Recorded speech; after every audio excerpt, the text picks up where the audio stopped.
listen. These policies are dangerous. Policies that I disagree with Ilhan Omar are dangerous, and her policies attack our allies and support terrorists. Why don't you have an idea? Congresswoman, I have an idea. Yes. Why don't you challenge her to a debate? I would love a debate. I would love regular order in people's We'll do it on this show. We'll do it on this show. Now, I will that would step be aside. absolutely fantastic. Yeah, I will step aside. These are the... Congresswoman Lauren Boebert unleashed a fiery attack on Ilhan Omar, accusing her of promoting dangerous, anti-American policies and siding with those who threaten U.S. interests. Her words struck like lightning across the chamber, igniting fierce reactions from both parties. But it was her bold challenge, calling Omar out for a live, unfiltered debate, that turned the moment viral. To many, this wasn't politics as usual. It was a public stand for the values. The elevator. I see. What's to my left? I know it's you. Ilhan Omar. She doesn't have a backpack. She could be fine. All right, the emergence of that video, which seemed to be a joke, albeit maybe an insensitive one, predictably sent the media into total meltdown mode. Boebert, who proudly displayed her ignorance and bigotry in comments about Minnesota Democrat Ilhan Omar. Boebert has a troubling track record of making vile and incendiary comments. The normalization of Islamophobia by the Republican Party has been going on for 20 years. It's a garbage comment from a garbage politician. This sort of rhetoric contributes to the threats against her. She can be censured. I think that she should be stripped of her committees. It all began when a clip surfaced of Lauren Boebert joking about Ilhan Omar in an elevator, saying, "She doesn't have a backpack. We should be fine." What Boebert framed as sarcasm was instantly condemned as Islamophobic. Media outlets erupted, branding her remark hateful and demanding punishment. But Boebert fired back, accusing the press of double standards, of turning her misstep into a political spectacle while ignoring similar remarks from their own side. To her, they always want to cancel people. Congresswoman Boebert called to apologize to Congressman Omar yesterday, but the call went off the rails. Omar said in a statement, Congresswoman Boebert refused to publicly acknowledge her hurtful and dangerous comments. She instead doubled down on her rhetoric, and I decided to end the unproductive call. Colorado Congresswoman Lauren Boebert joins me now exclusively. Congresswoman, other than the part about her hanging up on you, is any part of what she said there true? After the elevator joke went viral, the backlash was immediate and fierce. Ilhan Omar slammed Boebert's remarks as garbage, while commentators demanded her removal from key committees. The controversy spiraled fast, with critics accusing the GOP of enabling hate speech. But Boebert didn't flinch. She hit back, arguing that the left had turned outrage into a weapon of control. "This isn't about hate," she said. "It's about silencing dissent." Her defiance turned the scandal into a statement of views. Look, Laura, I called to speak with her directly about me reflecting on my comments about her. I had made a public statement, but she didn't want to hear what I had to say. In her press release, really was like it was drafted before the phone call even had took place. Omar and the left don't want an apology. They want public humiliation. They want to cancel me, but that's not going to happen. Laura, I want to say this to you and the millions of Americans who watch this show.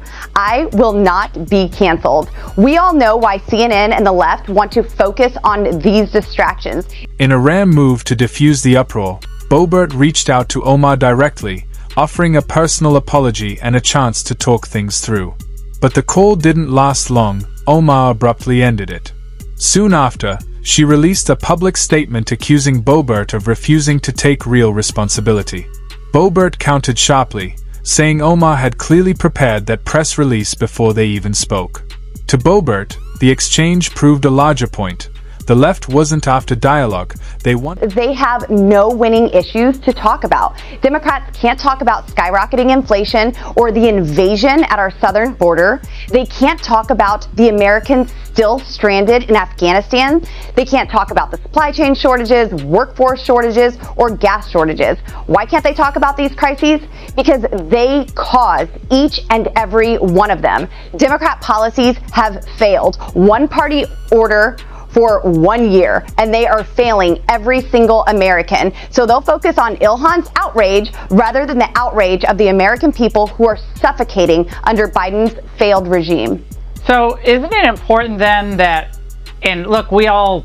Appearing on Fox News, Boebert made her position crystal clear: I will not be cancelled. She slammed Democrats and the media for weaponizing outrage, saying they cling to distractions because they've failed the American people.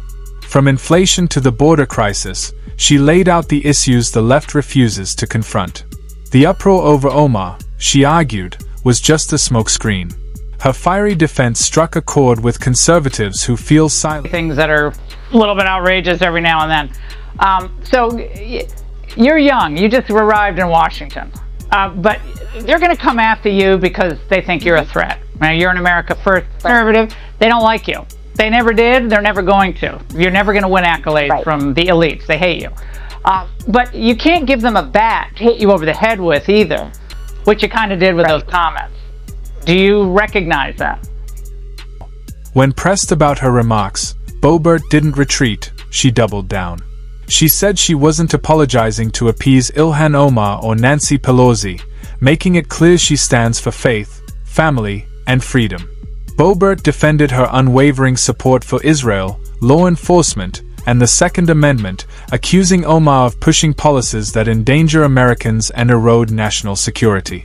Her message was unmistakable: she's in Washington to serve the people. I think my statement reflects exactly that. I didn't apologize to appease Ilhan or the left or Nancy Pelosi or anyone else. I did that because I'm here to be a good congresswoman for the people who sent me here to be their voice, the people who sent me to secure their freedoms. They know that I'll defend Israel and support our police, unlike others who call Israelis terrorists and want to dismantle the police. I'll protect your right to keep and bear arms. In a heated exchange, Laura Ingraham threw out a bold idea: why not challenge Ilhan Omar to a live debate? Without missing a beat, Boebert accepted. She said she'd gladly face Omar head-on. No scripts, no filters, just truth. The moment electrified her supporters. Boebert called Omar's policies dangerous and divisive, claiming they weaken America's foundation. She drew a sharp line between them. Omar criticizes the country, while she fights for it. The internet exploded. Like Ilhan Omar, who supports the government coming to your door and confiscating your guns. I believe that life is the most precious gift from God, and others, like Ilhan, have voted for abortion up to and even after a child is born. I support law and order, and Ilhan supports ending cash bail and putting more hardened criminals on the street, like the psycho who ran over children in Waukesha, Wisconsin. After Boebert's challenge, Ilhan Omar fired back with a press conference accusing her of fueling anti-Muslim hate nationwide. Omar warned that words have consequences, pointing to a rise in Islamophobia. But Boebert wasted no time responding. She made it clear she's not anti-Muslim, apologized to the Muslim community, and condemned any threats or violence. She drew a firm line: her criticism targets policies, not faith. Yet, as Boebert noted, the media conveniently ignored that policies are dangerous. The policies that I disagree with Ilhan Omar are dangerous, and her policies attack our allies and support terrorists. Why don't you have an idea? Congresswoman, I have an idea. Why don't you challenge her to a debate? The conversation hit a nerve when Ingraham brought up Minneapolis, Omar's own district, where crime has surged after years of defund the police rhetoric. Ingraham asked the question many were thinking: why isn't Omar fixing her own backyard instead of attacking Boebert? Boebert didn't hesitate. She said even Minnesotans now see the chaos born from Omar's failed policies. The defund movement, she added, has collapsed under its own weight, proving one thing: Without law enforcement, communities crumble. It was a I would love a debate. I would love regular show. order in people. We'll do it on this show. We'll do it on this show. Now, I will that step would be aside. absolutely fantastic. Yeah, I will step Because aside. these are the dangerous policies that are crippling our nation. And it's disheartening to see someone who hates America serving in the United States of Representative. I love America, and at the end of the day, that is the fundamental difference here, and I would be happy to accept that invitation to have a debate right here on your show with Congresswoman Ilhan Omar. Now, she held a press conference about this incident tonight. She's not going to let it go, of course. Here's just a little piece. This story runs deeper than a feud between two congresswomen. It's a clash of ideologies shaping America's future. On one side, Boebert defends free speech, faith, and law and order. On the other, Omar champions a worldview that sees the U.S. as flawed and in need of fundamental change. Boebert's refusal to bow to cancel culture has energized conservatives who feel silenced and sidelined. Her words, "They don't want apologies, they want control," echoed across the nation as a call to resist intimidation and reclaim conviction. If you still believe in truth, freedom, and the American dream, this is your moment to stand tall, because We cannot pretend that this hate speech from leading politicians doesn't have real consequences. The truth is that anti-Muslim hate is on the rise both here at home and around the world. Congresswoman Boebert, she was elected to Congress. And your response to this, are you anti-Muslim? Oh, absolutely not. And I apologize to the Muslim community. And even Ilhan Omar brought up a man who was calling with death threats. And I fully believe that that man needs to be found by Capitol Police and held fully accountable, just like the men who have called with death threats against my family. the moment Boebert pushed back, the media machine turned on her with full force. Overnight, she was cast as the villain, while the same voices that preached tolerance ignored the flood of threats she received. The silence was deafening.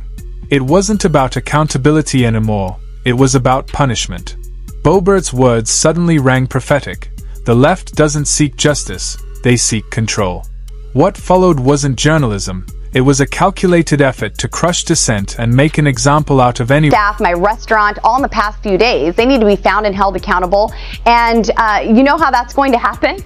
By our brave law enforcement officers who I fully support and who Ilhan has disparaged and worked to defund. I certainly do not criticize anyone's religion or faith, and that is exactly why I released my statement to the Muslim community. Congresswoman Boebert, one would think that given what's happened in Minneapolis and the rising crime, murder rate, everything that's happening in Minneapolis post-George Floyd.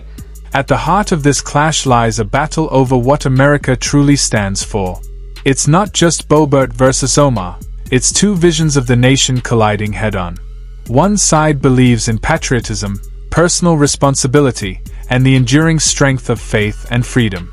The other sees those same ideals as relics of a bygone era, replacing unity with grievance and identity politics.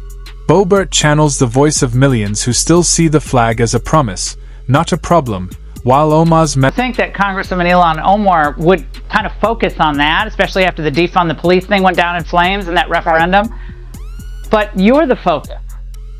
You're the focus of Ilhan Omar. Right, because her policies are failed, and even Minnesota is seeing that, and that's why we're seeing the defund the police movement go away, because we do need our law enforcement officers. Right. We deeply support them. And gone down in flames. Congresswoman Boebert, we got to run, but we appreciate your clearing things up.